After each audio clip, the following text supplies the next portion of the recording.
आदाब नाजरीन, मैं हूं सनम एजाज और आप देख रहे हैं ग्राउंड रिपोर्ट। और ग्राउंड रिपोर्ट में लगातार दुनिया भर की बड़ी खबर बनती जा रही है और कोविड के हवाले से ही पहली खबर बनती जा रही है। और लगातार जम्मू कश्मीर से लेकर मुल्क के दूसरे हिस्सों में बात कोविड की ही पहली की जाती है। जम्मू कश्मीर के लोग मुल्क की मुख्तलिफ रियासतों में परेशान थे और पिछले कई दिनों से कोशिशें की जा रही थी, बताया जा रहा था सरकार को कि इन्हें वापस लाया जाए। और इसी वापस लाए जाने के इक़दाम को शुरू करते हुए जम्मू कश्मीर भी आज रियासत के मुख्तलिफ हिस्सों से, मुल्क के मुख्तलिफ हिस्सों से लोगों को आना शुरू हो चुका है। और आज भी करीबन 6000 लोग श्रीनगर भी पहुंचे। श्रीनगर के TRC का मंजर कुछ इस तरह का था। ये रात भर चलते रहे और सुबह के वक्त श्रीनगर पहुंचे। और इन्हें लाए जाने का सहरा जो है एडमिनिस्ट्रेशन के सर जरूर जाना चाहिए। जो मुल्क की जब रियासतों में मुख्तलिफ जगहों पर ये थे तब हमें भी कॉल करते थे, हमें बता रहे थे कि हम परेशानी के आलम से दो चार हैं। लेकिन श्रीनगर पहुंचने के बाद भी इन्होंने वही रोना रोया और यही बताया कि आज भी कसम पुर्जी का आलम में परेशानी से यहाँ पे भी दो चार हैं। सूरत हाल इन्होंने कुछ इस तरह से बयान की, हमारे साथ बात करते हुए कुछ यूँ बताया कि उधर भी परेशानी, इधर भी परेशानी। 2 दिन से हम चल रहे हैं लगातार। 2 दिन से हमें कुछ खाने को नहीं मिला, रास्ते में हम फंस गए। कुछ भी एडमिनिस्ट्रेशन को कुछ उन्होंने कुछ हमारे साथ पूरा जैसे सौतेला व्यवहार करते हैं वैसे कर रहे हैं। ना कोई फ़ोन उठा रहा, यहाँ से फ़ोन कर रहा, कोई फ़ोन नहीं उठा रहा, कोई रेस्पॉन्स ही नहीं था उनका। नहीं, श्रीनगर में आके सबसे पहले जब हम पहुँचे तो उनका व्यवहार ठीक नहीं है। अब जब DC साहब यहाँ पे आ गए तो हाँ हमें लगता है नहीं कोई है। इनकी तादाद 6000 के करीब है और ये मुल्क की मुख्तलिफ रियासतों से कश्मीर पहुंचे हुए हैं। इनका रोना भी यही है कि इंतज़ामिया ने पूरे इंतज़ामात नहीं किए थे। कुछ जगहों पे अच्छे इंतज़ामात का ये भी कहते हैं, लेकिन अक्सर जगहों के हवाले से यही बताते हैं कि जो कुछ करना था वो नहीं हुआ है। लेकिन खुशी का इज़हार भी करें कि ऐसे तैसे घर पहुँच चुके हैं और घर पहुँचने से पहले इनको क्वारंटीन सेंटर्स भी जाना पड़ेगा।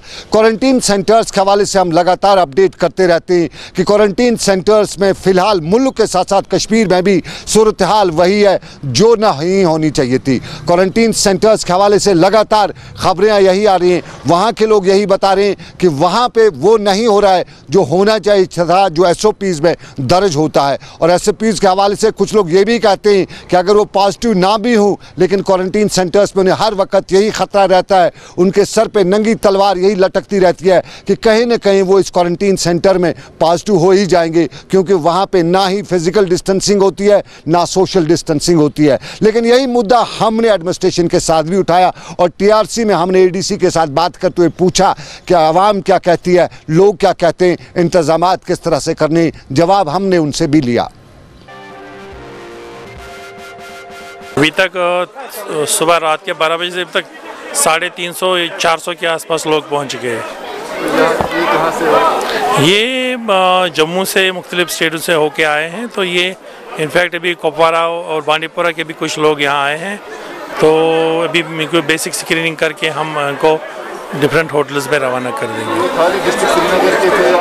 ये अलग डिस्ट्रिक्टों के भी आते हैं यहाँ। बेसिक रिफ्रेशमेंट जैसे आपने देखा कि थोड़ा बेसिक रिफ्रेशमेंट, थके हुए होते हैं, बड़े दूर से आए होते हैं, थोड़ा सा पानी पीते हैं, थोड़ा रिलैक्स करके जो जहाँ आगे भी जाना होता है वो आगे चले जाते हैं। और जो श्रीनगर वगैरह डिस्ट्रिक्ट के आसपास हमारे हैं वो यहीं रह जाते हैं। इनको मुख्तलिफ होटल में हम बिठा दें। आपको तो पूरा पता है हमारे 100-150 होटल आसपास इस वक्त एंगेज्ड हैं। तो दिन रात सारा स्टाफ उसी में लगा है। मैं कोशिश करके जितना थोड़ा सा कंफर्ट दे पाएँ तो वो दे रहे हैं। उनको भी होटल में बिठा देते हैं। ये इंतज़ामिया का बयान, तादाद 6000 से ऊपर पहुंची है और 6000 के लिए तैयारी करना साफ जाहिर है। कह भी सकते हैं हमें खुद भी पता है कि इन हालात में 6000 लोगों को कहीं न कहीं मुश्किलात का कुछ को सामना भी करना पड़ सकता है। लेकिन कुछ तस्वीर हमारे पास जो सोशल मीडिया पे भी वायरल हो रही हैं और ये तस्वीर जम्मू के क्वारंटाइन सेंटर्स की हैं, जम्मू के उस जगह की हैं जिसे हम लखनपुर कहते हैं। और यहाँ मुल्क की मुख्तलिफ रियासतों से पहुँचाए गए लोगों के साथ किस तरह का सलूक किया जाता है। जाता है। खुले आसमान तले उन्हें रहना पड़ता है और खुले आसमान तले रात गुजारनी, और रात गुजारने के दौरान बीवी समेत बच्चे समेत एक शख्स पे क्या हाल यहाँ पे गुजरता होगा, इसका सिर्फ अंदाज़ा किया जा सकता है, बयान करना बहुत मुश्किल है। और बार बार जम्मू में इंतज़ामिया पर सवाल उठते रहते हैं कि जम्मू की इंतज़ामिया क्यों नहीं कर पा रही है, जब बाकी रियासतों में, बाकी मुल्क के बाकी हिस्सों में किया जा सकता है। जब लोग बेंगलोर की सरकार की तारीफ़ करते हैं, जब लोग भोपाल की सरकार की तारीफ़ करते हैं, जब दिल्ली की सरकार की तारीफ़ होती है, तो फिर जम्मू की में एडमिनिस्ट्रेशन के लिए लोग सिर्फ नालान ही क्यों दिखाई दे रहे हैं। जम्मू की सूरत हाल और इसी सूरत हाल के साथ साथ मुकाबला अगर किया जाए कश्मीर की सूरत हाल के लिए, तो कश्मीर में खामियां तो ज़रूर हैं, लेकिन उतनी नहीं है जितनी हम जम्मू में कह सकते हैं। जम्मू में एडमिनिस्ट्रेशन टोज़ पर नहीं रहती है, कश्मीर में टोज़ पर रहती है, ज़िला इंतज़ामिया हरकत में रहती है। लोग जब कश्मीर पहुँचते हैं, बानिहाल से पहुँचते ही उनके लिए इंतज़ामिया तैयार होती है। वो अलग बात है कि जहाँ लोग 4 अंडे खाने की बात करते हैं वहाँ 2 ही दिए जाते हैं, जहाँ लोगों को लिए नाश्ता और ब्रेकफास्ट में जो कुछ भी उनकी डिमांड होती है वो नहीं हो पाता है, लेकिन किसी हद तक सहूलियत तो होती है। फिर जम्मू में ऐसा कुछ क्यों नहीं होता है। लेकिन श्रीनगर की हम बात करें तो तारीफ़ें ज़रूर करनी चाहिए। हक अदाई यही होगी कि जिस तरह से श्रीनगर की इंतज़ामिया ने काम किया है वो काबिल तारीफ़ ज़रूर है, और अब भी उसे करना है। हम ये भी कहेंगे कि अभी उसे और बहुत कुछ करना है, चाहे होम डिलीवरी हो, चाहे राशन पहुँचाना हो। लेकिन अभी भी बहुत से लोग हमें बता रहे हैं कि दवाइयाँ जो उन्हें दिल्ली और मुल्क की मुख्तलिफ रियासतों से लानी पड़ती हैं, ख़ास तौर पर उन बीमारियों के लिए जो कैंसर, किडनी या दूसरी तरह की बीमारी में मुब्तला हैं, उनके लिए दवाइयाँ नहीं हैं। और इंतज़ामिया ने उन्हें कहा था कि दवाइयाँ पहुँचाई जाएंगी, लेकिन पहुँचाई नहीं जा रही हैं। दवाइयों की बात, लेकिन उसके साथ साथ और भी मुद्दे हैं। और हमने ज़िला तरक्याती कमिश्नर श्रीनगर शाहिद इकबाल चौधरी से पूछा कि क्या कर रहे हैं वो, और अगर जो मामला जिन पे कर नहीं सकते हैं या करना बाकी है तो किस तरह से करेंगे। शाहिद इकबाल चौधरी का जवाब इस तरह से था। देखें, नंबर स्पेसिफिक बताना बड़ा मुश्किल है, लेकिन जिस तरह से ट्रेन्स आ रही हैं, बसेज आ रही हैं, मुझे लगता है कि 10,000 से ज़्यादा लोग अभी भी पेंडिंग हैं जो यहाँ पे आएंगे, क्योंकि बहुत सारी ट्रेन्स ऑन वे हैं। एक ट्रेन में लगभग 1,000 लोग आते हैं, बसेज आ रही हैं जो ऑन वे लोग हैं काफ़ी हैं। मुझे लगता है कि ओवरऑल फिगर जो हमारी वो 10,000 को क्रॉस करेगी। बाकी के डिस्ट्रिक्ट के भी यहाँ पे लोग आ रहे हैं जी, क्या उनको भी यहीं पे अकोमोडेट किया जा रहा है या उनको अपने डिस्ट्रिक्ट में? जी देखें, एक तो कुपवाड़ा डिस्ट्रिक्ट के जितने भी लोग हैं उनको हम यहाँ पे ले रहे हैं। कुपवाड़ा के रेजिडेंट्स हैं, स्टूडेंट्स हैं, उनको हम यहाँ रखते हैं, उनकी टेस्टिंग यहाँ पे करवाते हैं और टेस्ट रिपोर्ट आने के बाद उनको हम भेज रहे हैं। उसके अलावा बहुत सारे डिस्ट्रिक्ट्स के जो प्राइवेट व्हीकल्स में आते हैं या ग्रुप्स में आते हैं, क्योंकि कुछ बच्चों ने हमें अप्रोच किया था दिल्ली से, जयपुर से, चंडीगढ़, गुड़गांव से। लगभग 20 बसेज हमने उनको फ्री ऑफ कॉस्ट यहाँ डिस्ट्रिक्ट एडमिनिस्ट्रेशन की तरफ से अरेंज करके दी हैं। उसमें बहुत सारे बच्चे ऐसे हैं जो डिफरेंट डिस्ट्रिक्ट्स के हैं, आस पड़ोस के डिस्ट्रिक्ट्स के, बडगाम के हैं, पुलवामा, बांडीपुरा के हैं, कुपवाड़ा और बारामूला के हैं। तो वो यहाँ पहुँच के अपनी विलिंगनेस बताते हैं श्रीनगर में स्टे करने के लिए। तो लगभग 450 ऐसे स्टूडेंट्स हैं जो डिफरेंट डिस्ट्रिक्ट्स के हैं जिन्होंने एक्सप्रेस किया कि वो श्रीनगर में स्टे करना चाहते हैं। हमने उनको फैसिलिटी प्रोवाइड की, क्योंकि शायद वो अपने डिस्ट्रिक्ट्स में ट्रैवल नहीं थे, उस स्टेज पे करना चाहते, रात को लेट भी पहुँचे और यहाँ थोड़ा शायद फैसिलिटी की अवेलेबिलिटी भी अच्छी है, तो उनको भी हमने रखा है। और बाकी भी जो लोग विलिंगली हमारे पास श्रीनगर में रहना चाहते हैं, वी आर ओपन, हमारे दरवाजे खुले हैं उनके लिए अकोमोडेट करने के लिए। ये बात श्रीनगर की, लेकिन दूर दराज के इलाकों में भी सब ठीक ठाक नहीं हो रहा है। आपको बताते चलें, कश्मीर के कई इलाकों से खबरी क्वारंटीन सेंटर्स के हवाले से इंतज़ामिया के बाकी पुर्जों पर सवाल उठते रहते हैं। आज के सवाल की बात करें तो अनंतनाग के हवाले से भी सवाल आए। बताया गया कि एसेंशियल कमोडिटीज़ की कमी हो चुकी है। कुपवाड़ा से भी यही सूरत हाल आई, बारामूला से भी यही बताया गया और बडगाम से भी यही कुछ कहा गया। दूर दराज के इलाकों में, दूर दराज के डिस्ट्रिक्टों से लगातार खबरें यही आ रही हैं। गांदरबल में अच्छी खबर आ रही है, गांदरबल के इलाके में खबरें तो अच्छी आ रही हैं, इंतज़ामिया पहुंच रही है, लेकिन सोशल डिस्टेंसिंग गांदरबल के हवाले से खबरें यही आ रही हैं कि नहीं हो पा रही है। और एक बड़ी तादाद में जो ट्रक्स को करगिल के लिए, लद्दाख के लिए रवाना किया जाता है, उस दौरान बहुत से मामला जो हैं वो कहीं ना कहीं सोशल डिस्टेंसिंग से दूर दिखाई दिए जाते हैं। लेकिन अनंतनाग में क्या कुछ सूरत हाल है, साउथ कश्मीर के मुख्तलिफ इलाकों में क्या कुछ सूरत हाल है, पुलवामा में जो आज बाद दोपहर सूरत हाल बनी थी उस दौरान बाकी कुछ भी देखने को मिला, लेकिन पुलवामा के साथ साथ नज़दीक के इलाकों की सूरत हाल बहुत ही बताया जाता है कि आवाम को बहुत मुश्किलात का सामना करना पड़ता है। पुलवामा से लेकर अनंतनाग और अनंतनाग से लेकर शोपियां और कुलगाम तक की सूरत हाल के दौरान ये भी बताया जाता है कि गैर कश्मीरी जो यहाँ पे मौजूद हैं उनके लिए बुनियादी सहूलियात फराहम नहीं हो सकी हैं। और इन्हीं गैर कश्मीरी से लेकर दूसरे बुनियादी सहूलियात की सूरत हाल जानने के लिए हम सीधा अनंतनाग चलते हैं फिदा हुसैन के पास। फिदा, आप जानते हैं ज़मीनी हक़ाइक़, ग्राउंड पे आप काम करते हैं, तफसील से हमें बताइए क्या कुछ सूरत हाल है इलाके की, सिचुएशन क्या है एसेंशियल कमोडिटीज़ की, और महंगाई कितनी मार रही है। देखिए सनम, मैं आपको बता दूं कि अगर हम कोविड-19 की बात करें थे, जिसने हाहाकार मचा के रखा है यहाँ पे जनूबी कश्मीर के जिला अनंतनाग में, क्योंकि जिला अनंतनाग एक ऐसा जिला था जहाँ पे एक भी केस जो है वो सामने नहीं आया था, लेकिन उसके बाद जिस तरह से जिला अनंतनाग में केसेस सामने आए और उन्होंने यहाँ पर जो है ट्रिपल फिगर भी पार कर लिया है, जिससे आम लोगों में काफी ज्यादा तशवीश की लहर जो है वो दौड़ पड़ी है। हालांकि जिला इंतजामिया, पुलिस पहले ही लोगों को समझाती आ रही कि लॉकडाउन जो है सिर्फ आप लोगों के लिए, आप इसका जो है सपोर्ट करिए, घरों में बैठिए, बाहर ना आए। लेकिन कहीं ना कहीं पर जिन लोगों ने यहाँ पर ट्रैवल हिस्ट्री छुपा के रखी थी, उसका ये आज जो है उसका जो आज नतीजा है वो सामने है। लेकिन अभी भी डॉक्टर्स कहते हैं लोगों से कि जो अभी वहां से बाहर से आए हुए लोग हैं उनसे कहते हैं कि वो अपनी ट्रैवल हिस्ट्री ना छुपाए, हमारे सामने वो रखे। अगर आपको भले ही 14 दिन की क्वारंटीन रहना है,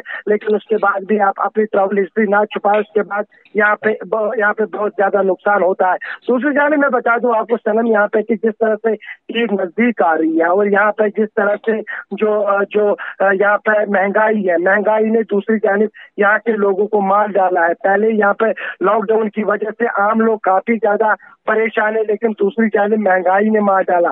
आप जाओ यहाँ पे मुर्गा हासिल करने के लिए तो वहाँ पर आपको 150-160 का वहाँ पे मुर्गा देते हैं, लेकिन जब आज यहाँ पे ये पीडी महकमा जो है मुतारिफ हुआ, उन्होंने आज टनल के इस बार एक टीम रखी है और जितनी भी गाड़ियां वहां से आई उनके रेट लिस्ट जब चेक किए गए तो वहां से 90 या 95 रुपए का जो मुर्गा है वो वहां से उनको मिलता है, लेकिन यहाँ पे 150-160 में बेचा जाता है।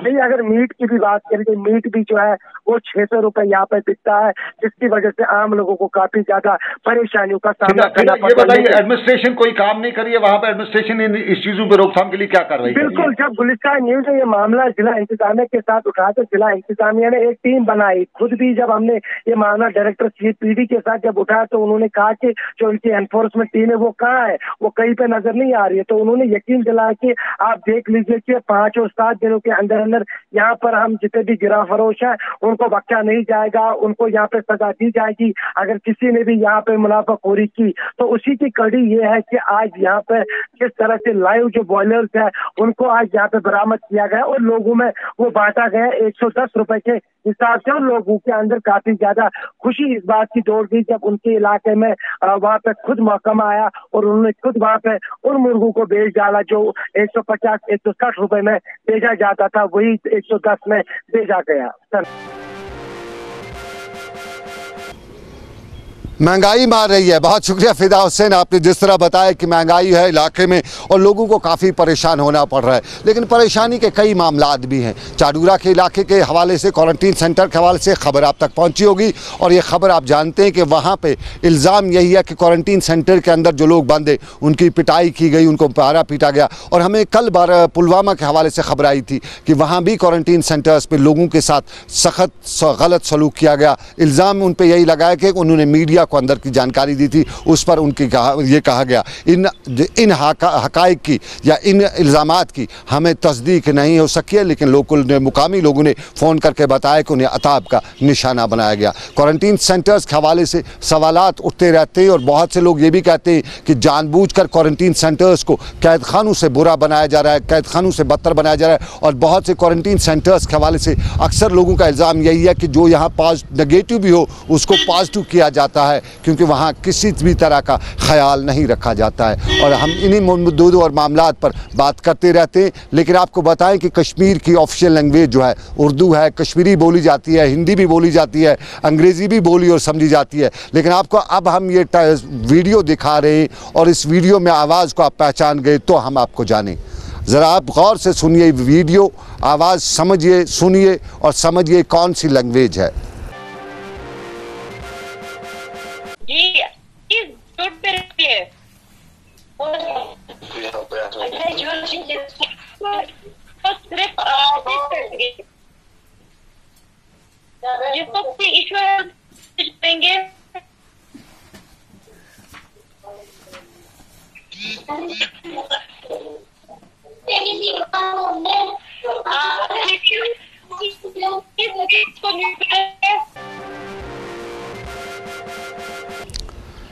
ये आवाज़ आपने सुनी होगी, वीडियो आपने देख नहीं पाए होंगे क्योंकि ये वीडियो हमने खुद रिकॉर्ड किया है, लेकिन आवाज़ आपने ज़रूर सुनी होगी और आपने पहला अंदाज़ा यही लगाया होगा कि ये शायद कोई चीनी वीडियो है, चीनी ज़ुबान में समझाया जा रहा है। और जब हम बताएं कि कश्मीर का शूट किया हुआ है तो आप हैरान भी हो जाएंगे कि कश्मीर में चीनी ज़ुबान कैसे आ गई। तो बिल्कुल नाज़रीन तक ये बात हम ज़रूर पहुंचाना चाहेंगे कि ये चीनी ज़ुबान नहीं है, ये हमारे ऑनलाइन स्कूल टीचर्स जो हैं वो हमारे बच्चों को पढ़ा रही है।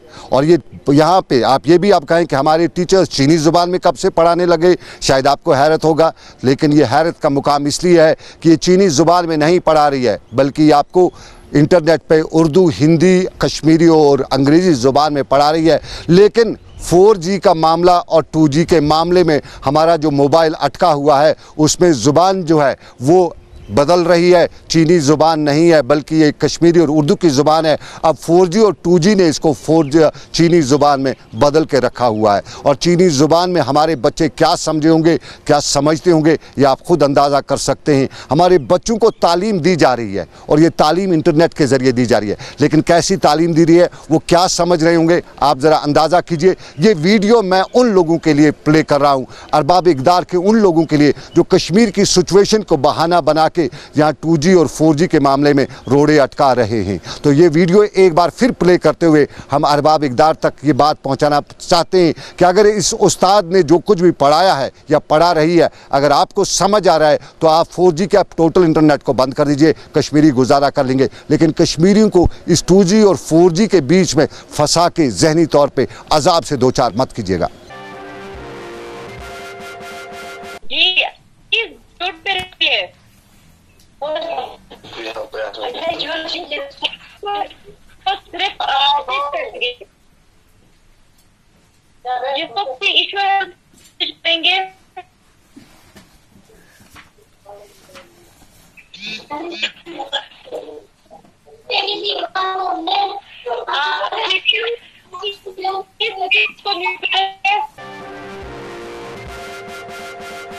तो चलिए ये मामला ज़ुबान का बिल्कुल आपको बताते चले। ज़ुबान कश्मीरी है, ज़ुबान उर्दू है, ज़ुबान हिंदी है, ज़ुबान अंग्रेज़ी है, चीनी ज़ुबान कश्मीर में नहीं चलती है। और ये वीडियो में आपको जो ज़ुबान आपने सुनी, जो भाषा, जो लैंग्वेज आपने सुनी, ये बिल्कुल लोकल लैंग्वेज है, चीनी नहीं है, बिल्कुल है। लेकिन मोबाइल ने, इंटरनेट की स्पीड ने इसको चीनी बना दिया है और हमारे बच्चे जो ऑनलाइन क्लासेस ले रहे हैं उनको चीनी ज़ुबान समझ नहीं आती है। फिर वो जब ज़ुबान ही समझ नहीं आ रही होगी तो वो क्या समझते होंगे ऑनलाइन क्लासेस के दौरान।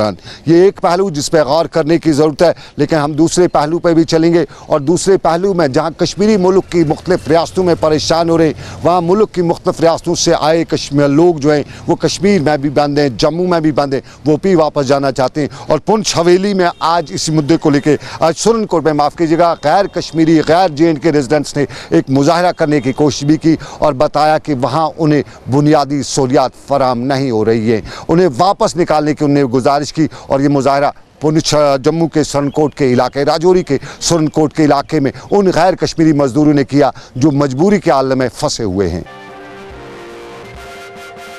मैं जिला लखीमपुर खीरी यूपी से रहने वाला हूँ। इधर सुरनकोट में मुझे लगभग जब से लॉकडाउन है तब से फंसे पड़े हैं। ना मुझे खाने के लिए कोई मिलता है सामान, ना मुझे पीने के लिए मिलता है, ना कोई सिस्टम है, ना घर जाने के लिए कोई सुनवाई होती है। तहसील में आते हैं तो यहाँ से बस कार्रवाई करके चले जाते हैं, कुछ नहीं होता, उसके बाद सीधा वापस फिर आते हैं, फिर कोई कार्रवाई नहीं होती है। सर मुझे किसी तरह यूपी भेज दिया जाए। मैं सर नरेंद्र मोदी जी और योगी आदित्यनाथ सर से रिक्वेस्ट करता हूं कि हम लोगों को जल्द से जल्द यूपी बुला लिया जाए। हम लोग यहां बहुत बुरी तरह से फंसे पड़े हैं सर। ये राजौरी पुंछ के इलाके की खबर, सुरनकोट के इलाके की खबर और सुरनकोट के साथ साथ राजौरी की जब आप बात बताएं तो वहाँ लॉकडाउन का असर पिछले 2 दिनों से कुछ नहीं देखा जा रहा है। बताया जाता है कि मार्केट खुला होता है, भीड़ होती है, हर तरफ अफरा तफरी का आलम होता है, यूँ लगते हैं कि पुराने दिन लौट आए हैं, कोविड का कोई ख़तरा नहीं है। तो लेकिन उस सारे के बीच में वहाँ की इंतज़ामिया पर सवाल उठता है। आज जुम्मे का दिन था, किसी भी मस्जिद में नमाज की इजाज़त नहीं दी गई। हद यह है, नमाज की इजाज़त नहीं दी गई, दफ़ा 144 भी नाफिज है। फिर ये भीड़ क्यों नहीं रोकी जा सकती है? क्योंकि अभी राजौरी तो शांत है, लेकिन कहीं ना कहीं इस भीड़ में कोई तूफान न हो, कोई ऐसा टाइम बॉम्ब न हो जो फट जाए और ये कोविड का वायरस पूरे इलाके में फैल जाए। ये राजौरी पुंछ के इलाके की जुम्मे का आज हाल सूरत हाल कहें तो आज मेंबर व महराब हर जगह खामोश रहे। लगभग दुनिया की हर जगह से यही खबर है कि रमज़ानुल मुक़द्दस के इस जुम्मे के दौरान भी लोगों को नमाज़ पढ़ने की सादत हासिल नहीं हो सकी। जुम्मे की नमाज बाजमात पढ़ने की सादत हासिल नहीं हो सकी। लेकिन इसके बावजूद जुम्मा जब ना पढ़ें, लेकिन बाज़ार में ये भीड़ बयान करती है कि इंतज़ामिया का कोई पेच ढीला है जो उस पेच को कसने की ज़रूरत है। लेकिन जहां अच्छा करे आवाम उसका साथ भी दे रही है। सोपोर में आपको बताएं कि आशा वर्कर्स आज नारेबाजी करी थी, आशा लेके उतरी थी कि उनके ऑफिसर को जो तैनात जो ट्रांसफ़र किया गया उसकी ट्रांसफ़र रोकी जाए। पहले तो इन हालात में ट्रांसफ़र होती नहीं है, फिर इन हालात में ट्रांसफ़र करने पर वो सवाल उठा रहे थे और ये भी बता रहे थे कि सरकार इंतज़ामिया ने उन्हें कुछ नहीं दिया है। लेकिन कम अज़ कम अब एक तो उनके पास अफसर अच्छा था जो उनका काम करता था, तो उसको भी इस वक्त में ट्रांसफ़र करके उन्होंने इलाके के लिए परेशानी खड़ा कर रखी है। हमारे कोऑर्डिनेटर है तनवीरा जी, हमारे वो उसको ये ट्रांसफ़र किया जाता है। हम ये नहीं मानते हैं उसको ट्रांसफ़र, क्योंकि वो हमें गरीब परवाज़ों की बहुत सी इज़्ज़त करती है, फिक्र करती है, इज़्ज़त करती है। हम उससे बात करते हैं, वो हमारी बात सुनती है, हम उसकी बात सुनते हैं। वो हमारे लिए बहुत अच्छी थी, वो बहुत बेहतर थी हमारे लिए। दिक्कत ये है कि हमारी कोऑर्डिनेटर तनवीरा जी को यहाँ से ट्रांसफ़र नहीं किया जाए, क्योंकि और हमारे इंसेंटिव भी फराहम किया जाए। हम जब तक हमारी तनवीरा जी वापस नहीं आएगी तब तक हम कोई काम नहीं करेंगे। ये सोपोर की आशा वर्कर्स की बात थी। लेकिन डंगी वछा में ICDS में काम करे मुलाजमीन को अभी तनख्वाह नहीं मिली है। आज वो भी हमें बता रहे थे कि तनख्वाह नहीं मिली है। हमने वहाँ की कंसर्न अथॉरिटी से बात की तो मालूम हुआ कि ऊपर से उनके फंड्स रिलीज़ नहीं हुए, आधे ही फंड्स रिलीज़ हुए। तो ये आधे फंड्स कैसे रिलीज़ हुए? जब सारे करने थे तो तनख्वाह के फंड्स आधे क्यों? और तनख्वाह को लेकर कश्मीर में कई और मामला हो रहे हैं। लेकिन रफ़ीआबाद के अहदेदारों ने हमें बताया, डंगी वच्छा के अहदेदारों ने, ICDS के अहदेदारों ने बताया कि तनख्वाह जो है वो जल्द रिलीज़ कराई जाएगी। लेकिन हमारे यहाँ एक और मामला भी है, आवाम को कई मुश्किलात से दो चार होना पड़ रहा है। मुल्क की मुख्तलिफ रियासतों में कश्मीरी फिलहाल बराबर बंद हैं, लेकिन कश्मीर में हॉट मिक्स प्लांट के से जो वाबस्ता लोग हैं उनके पैसे जो हैं सरकार के पास 2015 से बंद हैं। सरकार उनके पैसे अभी तक रिलीज़ नहीं कर सकी है और इन हालात में भी अगर पैसे रिलीज़ नहीं होंगे तो ये हॉट मिक्स प्लांट कहीं बंद ना हो जाए, हमारी एक बड़ी इंडस्ट्री ख़त्म ना हो जाए। और इस पर भी लोग सवाल उठा रहे थे। लेकिन फ़िलहाल आपको बताएं कि सवाल और भी हैं, लेकिन वो फिर सही। अभी मुझे मेरे साथी आबिद कादिर के साथ दीजिए इजाज़त। रब कायनात की मर्ज़ी, आपसे फिर करेंगे मुलाकात। आप रखिए अपना ख्याल। अल्लाह आपका मेरा सबका निगहबान हो। अल्लाह हाफ़िज़।